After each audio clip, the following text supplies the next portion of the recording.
Vous avez respecté à peu près les temps de parole qui nous avaient été impartis. Donc je propose qu'avant de prendre la pause et d'ouvrir la dernière session de la journée, on puisse enfin vous donner la parole. Alors je vous demande de préciser à qui vous adressez votre question et voilà, de la poser brièvement. Et chacun des auteurs peut-être pourrait se réunir ici et puis je leur tendrai le micro pour qu'ils puissent répondre ensuite. Alors, y a-t-il des questions?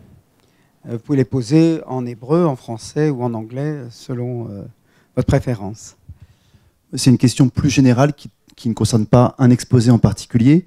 C'est pour rappeler que le titre de notre colloque, c'est « Une politique du bien pour notre temps ».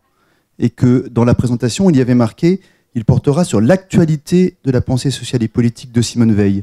Donc ma question, c'est en quoi ce qui a été dit par chacun des trois intervenants, donc l'un ou l'autre, en quoi cette analyse nous éclaire aujourd'hui, sachant quel est notre temps? Alors, les intervenants sont priés, sont tous mis au défi de définir l'actualité. Je pense qu'on en a tous intuitivement le pressentiment. Qui veut bien relever le défi? Frédéric, puisqu'on n'a pas eu droit à ce temps de parole, tu peux également répondre, ou l'un des intervenants de la première session. Ou alors à moins que ce soit les organisateurs, puisque c'est nous qui avions choisi ce titre-là. Voilà. Eh bien, moi je trouve que toutes les interventions, c'est une bonne question. Pascal, bon, David, c'est-à-dire que c'est une bonne question parce que je crois que tous les quatre ont bien essayé de faire quelque chose qui est approprié pour aujourd'hui.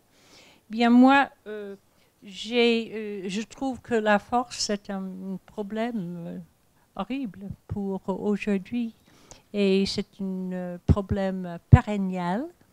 Et je trouve que Simone Veil voudrait que nous nous reconnaissions que c'est la force qui vient de l'intérieur de nous. Donc, in English, force is such a prevalent element in our society. We need to look at any one of the continents that's going on. If it's not actual force, it's threatened force. And I thought she did a really good job in saying it's part of us. And we can only really face it if we recognize it. But I'll pass it to Alexandra Machiavelli pour aujourd'hui. Merci, Jeanne. Je pense que ce que Simone Veil peut nous apprendre sur les questions de notre temps, c'est la manière dont elle ne voulait jamais cantonner le bien à la sphère uniquement morale ou religieuse. De la même manière qu'elle disait, par exemple, que la religion ne pouvait pas être uniquement quelque chose du dimanche, qui serait réservé uniquement à une journée de la semaine. Je pense de la même manière, ce qu'elle a essayé de montrer dans l'enracinement et aussi dans les écrits de Londres, c'est que la question du bien peut être réintégrée en politique, et ce, non pas uniquement à travers une dimension morale et religieuse, mais que nous avons effectivement des obligations et que nous ressentons effectivement ce sentiment. Et que même, par exemple, quand j'ai parlé rapidement de l'expérience mystique dont elle parle dans Cette guerre est une guerre de religion, cette expérience, même si elle est réservée, selon elle, à une élite, elle doit être l'inspiration fondamentale de la politique et d'un peuple, et qu'à ce titre, on peut effectivement, on ne doit pas rejeter cette réflexion hors du politique, et ce que nous faisons aujourd'hui souvent de manière comme si c'était un non-problème, comme si c'était apolitique. Et je pense que ce qu'essaye de montrer Veil, c'est la manière dont on peut le réintroduire, sans le réintroduire sous la forme d'une hypocrisie ou d'une propagande. Et je pense qu'elle nous donne tout de même les moyens de le réaliser. Un commentaire, Robert?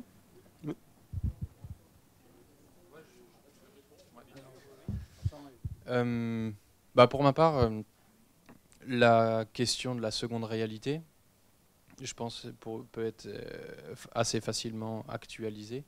Quelles sont dans notre monde à nous, que ce soit en France ou ici en Israël, quelles sont les idées folles que nous sommes tous prêts à accepter pour, en un sens,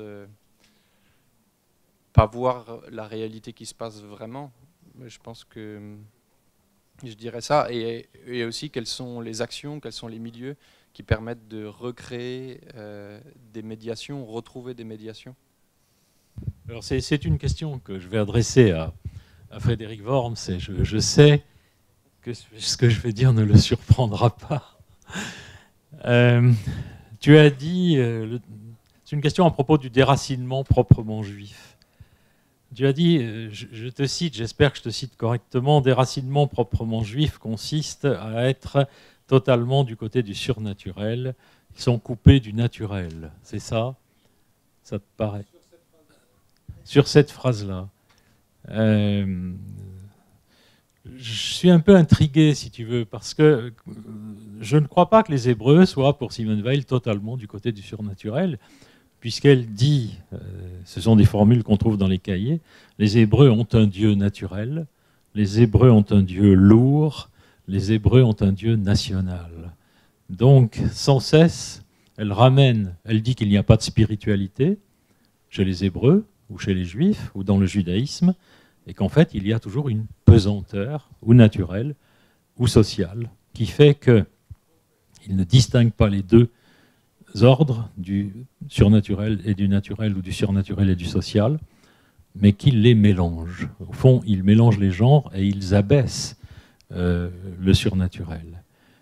Et j'aurais une remarque un peu analogue à propos de l'opposition chez les Hébreux entre monothéisme et paganisme, selon Simone Weil. Moi, je ne crois pas que l'opposition monothéisme-paganisme recouvre l'opposition surnaturel-naturel. Car l'opposition du monothéisme hébreu et du paganisme concerne, pour Simone Weil, un monothéisme vrai d'un côté, et qui prétend représenter exclusivement la vérité, et toutes les autres religions qui seraient dans l'erreur. Donc en fait, elle refuse ce que Jan Assmann appellerait la rupture mosaïque, finalement, qui consiste à faire d'une religion monothéiste une vérité, alors que toutes les autres seraient erronées. Et je pense que c'est là qu'est le principal problème, puisqu'il n'y a pas, pour Simone Weil, de vérité, il n'y a pas une religion vraie, déclarer, dit-elle, que le catholicisme serait vrai et les autres religions fausses, cela empêcherait justement le catholicisme et le christianisme en général de penser ce qu'il y a de vrai dans les autres religions. Et la racine de cette conception exclusiviste, et qui exclut d'ailleurs les autres religions, la racine, elle la voit effectivement, à tort ou à raison, c'est autre chose, mais enfin elle la voit chez les Hébreux ou chez les Juifs. C'est-à-dire que c'est là que serait, si je puis dire, le péché originel, en quelque sorte, qui fait que les religions ne sont plus que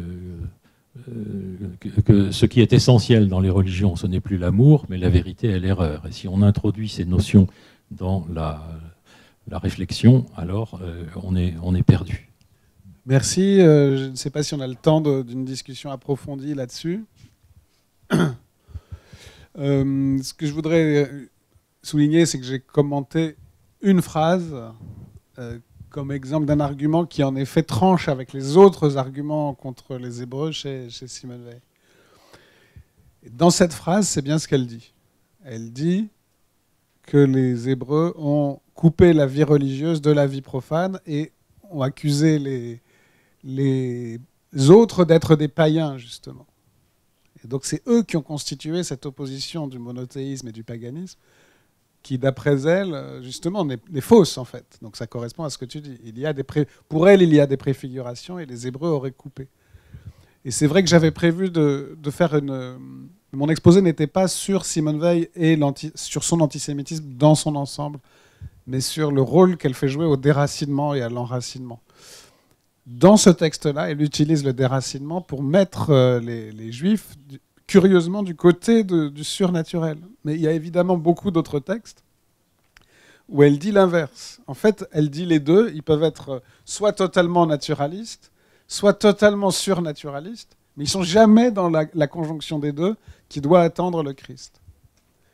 Et finalement, c'est vrai que j'ai insisté un peu en forçant le trait sur un seul... En fait, ils sont à la fois comme les Romains, du côté du national, et en même temps, comme elle voit bien qu'il y a quand même une autre dimension, quand ils sont du côté du surnaturel, ils le coupent du reste, et donc ils déracinent l'Europe, ce qui est quand même une accusation saisissante dans ce texte. Donc, en fait, c'est vrai qu'on pourrait aller encore plus loin et dire qu'ils cumulent les deux déracinements.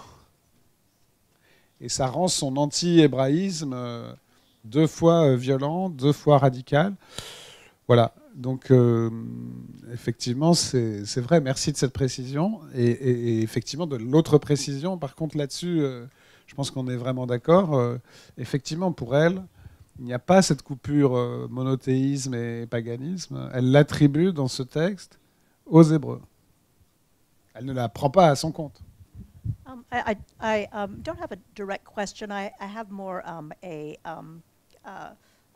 let me just pose it to the audience and people who know Vey. So, Jane, you spoke about essays and thoughts that Vey had about war and about pilots, etc., during a period when she was dedicated to pacifism, which she abandons at a certain time.